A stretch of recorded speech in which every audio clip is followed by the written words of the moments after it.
Superfast news, आवाज जनसामान्यांचा। गांजेगाव नगरीत वसंत पंचमी निमित्त विठ्ठल रुक्माई विवाह।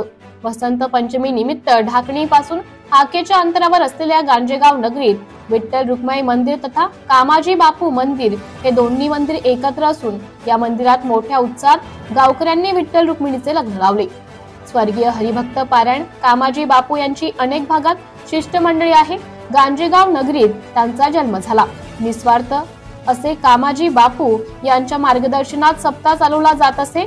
ते आज जरी नसले, त्यांना देवाज्ञा जरी झाली असली, आजही त्यांनी जी सप्ताहाची परंपरा चालू ठेवली होती ती आज सुद्धा टिकून आहे।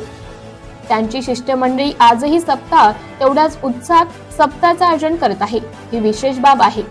गांजेगाव नगरीमध्ये त्यांची समाधी असून त्यांचे भव्य दिव्य असे मंदिर उभारण्यात आले आहे। त्याच मंदिरात विठ्ठल रुक्माईचे सुद्धा मंदिर आहे।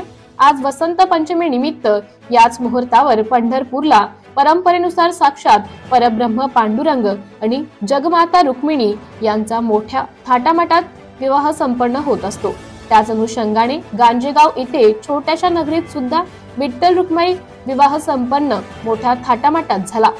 प्रथमतः विठ्ठल व रुक्माई माता यांना विविध फुलांनी पुष्पहारने सजवण्यात आले।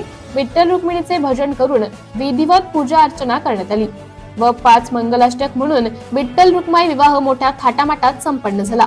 फटाक्यांची आतिषबाजी करून लागलीच प्रसाद वाटण्यात आला। महाराष्ट्र सुपरफास्ट न्यूज साठी कार्यकारी संपादक Niranjan नलगे, गांजेगाव ढाकणी। Subscribe now and press the bell icon. Never miss an update.